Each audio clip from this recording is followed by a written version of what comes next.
नमस्कार। आज हम लोग एक ऐसे सफर पर निकलने वाले हैं जो हमारे पैरों के ठीक नीचे है। एक ऐसी दुनिया जिसे हम कभी अपनी आंखों से देख नहीं सकते। जी हाँ, हम पृथ्वी की सतह से लेकर उसके एकदम धधकते हुए केंद्र तक की यात्रा करेंगे और समझेंगे कि आखिर ये क्रस्ट, मैंटल और क्रोड के राज क्या हैं। तो सबसे पहला और सबसे बड़ा सवाल आखिर यही तो है कि अगर हम वहां तक जा ही नहीं सकते तो फिर हमें पता कैसे चला कि पृथ्वी के अंदर क्या है। ये आप समझिए एक एक तरह की भूवैज्ञानिक जासूसी कहानी है। और इसके जो सुराग हैं वो हमें कहीं और से नहीं बल्कि खुद पृथ्वी से ही मिलते हैं। इस चुनौती का अंदाजा लगाने के लिए जरा इन नंबरों को देखिए। इंसानों ने आज तक जो सबसे गहरा गड्ढा खोदा है, रूस का कोला बोर होल, वो बस 12.2 किलोमीटर गहरा है।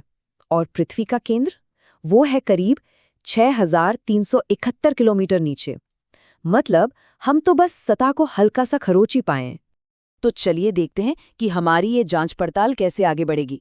सबसे पहले हम इस रहस्य को समझेंगे, फिर भूकंपीय तरंगों की गूंज को सुनेंगे। इसके बाद देखेंगे कि कैसे परतें खुली, फिर केंद्र तक का एक सफर तय करेंगे और आखिर में जानेंगे कि ये सब जानना इतना जरूरी क्यों है। तो चलिए शुरू करते हैं। जैसा कि हमने अभी देखा, पृथ्वी के केंद्र तक सीधा पहुंचना तो इम्पॉसिबल है। इसीलिए वैज्ञानिकों को एक जासूस की तरह इनडायरेक्ट सुरागों पर ही निर्भर रहना पड़ता है। अब देखिए, वैज्ञानिकों के पास कई टूल्स हैं, जैसे ज्वालामुखी से निकले लावा की स्टडी, उल्कापिंडों की बनावट को समझना और गुरुत्वाकर्षण का विश्लेषण करना। लेकिन पृथ्वी के अंदर झांकने का जो सबसे पावरफुल और सबसे भरोसेमंद तरीका है, वो है भूकंपीय तरंगों की स्टडी। तो सवाल यह है कि ये भूकंपीय तरंगे आखिर हैं क्या? आप इन्हें पृथ्वी का अल्ट्रासाउंड समझ सकते हैं। जब भी कहीं भूकंप आता है तो उससे जो एनर्जी निकलती है वो तरंगों के रूप में पूरी पृथ्वी से होकर गुजरती है, और यही तरंगे हमें अंदर की पूरी तस्वीर दिखा देती हैं। तो हमारी इस जासूसी टीम में कह सकते हैं दो मेन डिटेक्टिव हैं, पी वेव्स और एस वेव्स। अब पी वेव्स जो हैं वो सबसे तेज हैं। वो सॉलिड, लिक्विड, गैस मतलब किसी भी चीज से गुजर सकती हैं। पर जो एस वेव्स हैं वो थोड़ी धीमी है, लेकिन उनमें एक बहुत ही खास बात है, और वो ये कि वो किसी भी तरल चीज यानी लिक्विड से गुजर ही नहीं सकती। वो वहां जाकर रुक जाती हैं। और बस यही एक छोटा सा सुराग हमारी सबसे बड़ी खोज की वजह बना। वैसे एक तीसरे टाइप की तरंग भी होती हैं, एल वेव्स या पृष्ठीय तरंगे। ये पृथ्वी के अंदर नहीं जाती, ये सिर्फ सतह पर चलती हैं। ये सबसे धीमी जरूर है, लेकिन सबसे ज्यादा तबाही यही मचाती हैं। पर क्योंकि अंदर नहीं जाती, इसलिए पृथ्वी के इंटीरियर की स्टडी में इनका कोई रोल नहीं है। अब क्योंकि इनकी स्पीड अलग अलग है, तो सिस्मोग्राफ यानी भूकंप मापने वाली मशीन पर ये एक खास ऑर्डर में पहुंचती हैं। सबसे पहले आती हैं पी वेव्स, उनके पीछे पीछे एस वेव्स और सबसे आखिर में एल वेव्स। वैज्ञानिकों के लिए ये ऑर्डर बहुत काम की जानकारी देता है। चलिए अब आते हैं इस कहानी के सबसे दिलचस्प मोड़ पर। वैज्ञानिकों को ये सब पता कैसे चला? इसका जवाब उन जगहों से मिला जहां ये तरंगे पहुंची ही नहीं। इन जगहों को कहा गया शैडो जोन यानी छाया क्षेत्र। तो ये छाया क्षेत्र आखिर है क्या? ये पृथ्वी की सतह पर वो इलाका है जहां किसी खास भूकंप की तरंगे रिकॉर्ड ही नहीं हो पाती। ये एक तरह का ब्लाइंड स्पॉट है, और मजे की बात यह है कि इसी ब्लाइंड स्पॉट ने हमें सबसे बड़ा सुराग दिया। वैज्ञानिकों ने एक पैटर्न नोटिस किया। उन्होंने देखा कि भूकंप के केंद्र से 103 डिग्री के बाद एस तरंगे कहीं भी रिकॉर्ड नहीं हो रही थीं, जैसे वो बस गायब हो गई हों। तो अब लॉजिक लगाइए, अगर एस वेव्स लिक्विड में नहीं चल सकती और वो एक पॉइंट के बाद गायब हो रही हैं, इसका मतलब तो सिर्फ एक ही हो सकता है ना, कि पृथ्वी का बाहरी कोर मतलब जो आउटर कोर है वो लिक्विड है, वो तरल अवस्था में है। मतलब सोचिए क्या जबरदस्त खोज थी ये, सिर्फ तरंगों के गायब होने से इतना बड़ा राज खुल गया। तो अब जब हम ये जान चुके हैं कि हमें ये सब पता कैसे चला, तो चलिए अब पृथ्वी की परतों के इस टूर पर निकलते हैं, बाहर से अंदर की तरफ। अगर हम एक नज़र में देखें तो पृथ्वी का ज्यादातर हिस्सा मेंटल ही है। पूरे वॉल्यूम का 84%।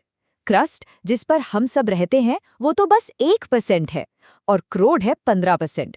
तो असली खिलाड़ी तो मेंटल ही है। इन परतों को जो बाउंड्रीज अलग करती हैं उन्हें असंबद्धता या डिसकॉन्टिन्यूटी कहते हैं। ये वो जगह हैं जहां भूकंपीय तरंगों की स्पीड अचानक से बदल जाती है। मोहो, गुटेनबर्ग और लेहमान, ये 3 मेन बाउंड्रीज हैं जो हमारी पृथ्वी की परतों का पूरा नक्शा बना देती हैं। तो चलिए सबसे ऊपर वाली लेयर से शुरू करते हैं, क्रस्ट यानी भूपर्पटी। ये पृथ्वी की एक पतली, चट्टानी और नाजुक त्वचा जैसी है। हमारे सारे महाद्वीप, महासागर और पूरा जीवन सब कुछ इसी पर है। अब देखिए, क्रस्ट भी 2 तरह की होती है। एक है महाद्वीपीय क्रस्ट, जो मोटी लेकिन हल्की होती है और सिलिकॉन एल्यूमिनियम से बनी है, जिसे हम सियाल कहते हैं। दूसरी है सामुद्रिक क्रस्ट, ये पतली लेकिन भारी होती है और सिलिकॉन मैग्नीशियम से बनी है, यानी सीमा। इसी डेंसिटी के फर्क की वजह से महाद्वीप ऊपर हैं और महासागर नीचे हैं। अब आते हैं पृथ्वी के सबसे बड़े हिस्से पर, मैंटल। ये ज्यादातर तो ठोस चट्टानों का ही बना है, लेकिन इसकी जो ऊपरी परत है, एस्थेनोस्फेयर, वो पूरा खेल बदल देती है। ये परत सेमी मोल्टन है, मतलब आधी पिघली हुई, और हमारी सारी टेक्टोनिक प्लेट्स इसी के ऊपर तैर रही हैं। एस्थेनोस्फीयर की खासियत ये है कि ये ना तो पूरी तरह से सॉलिड है और न ही लिक्विड। ये एक प्लास्टिक जैसी, मतलब एक लचीली अवस्था में है, और इसी वजह से जो ठोस प्लेट्स हैं वो इसके ऊपर धीरे धीरे खिसक पाती हैं। असल में यही प्लेट टेक्टोनिक्स का इंजन है। और आखिर में हम पहुंचते हैं पृथ्वी के दिल में, यानी क्रोड में। ये भी 2 हिस्सों में बटा है, बाहरी क्रोड जो पिघले हुए लोहे और निकल का बना है, और आंतरिक क्रोड जो कि ठोस है। अब हैरानी की बात यह है कि आंतरिक क्रोड बाहरी क्रोड से भी ज्यादा गर्म है, लेकिन उसके ऊपर दबाव इतना ज्यादा है कि वो पिघल ही नहीं पाता और ठोस बना रहता है। अगर हम केमिकल बनावट की बात करें तो पृथ्वी की क्रस्ट में सबसे ज्यादा ऑक्सीजन और सिलिकॉन है। यही वजह है कि इसकी चट्टानें हल्की होती हैं। लेकिन जैसे ही हम पूरी पृथ्वी को एक साथ देखते हैं तो पूरी कहानी ही बदल जाती है। यहाँ सबसे ज्यादा लोहा है, आयरन, करीब 32%। ये भारी लोहा पृथ्वी के बनने के टाइम पर ही केंद्र में जाकर बैठ गया था और उसी से क्रोड बना। तो हमने पृथ्वी के अंदर का ये पूरा सफर तो कर लिया, पर असली सवाल ये है कि ये सब जानना हमारे लिए जरूरी क्यों है। वो इसलिए क्योंकि पृथ्वी का ये धड़कता हुआ दिल ही है जो सतह पर जीवन को मुमकिन बनाता है। बाहरी क्रोड में जो पिघला हुआ लोहा घूम रहा है, उससे एक बहुत बड़ा डायनेमो इफेक्ट पैदा होता है।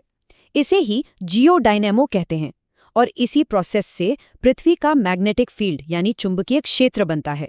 एक ऐसी अदृश्य ढाल जो हमें सूरज से आने वाले खतरनाक सोलर रेडिएशन से बचाती है।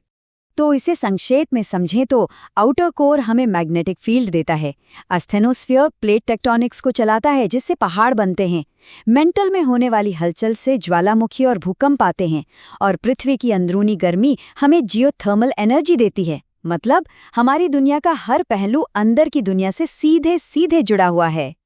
तो आखिर में एक सवाल पर सोचते हैं, अगर कभी मंगल ग्रह की तरह हमारी पृथ्वी का केंद्र भी ठंडा हो गया तो क्या होगा? हमारा चुंबकीय क्षेत्र खत्म हो जाएगा, प्लेट टेक्टोनिक्स रुक जाएगी, तब हमारी ये दुनिया कैसी दिखेगी? इस पर सोचिएगा जरूर।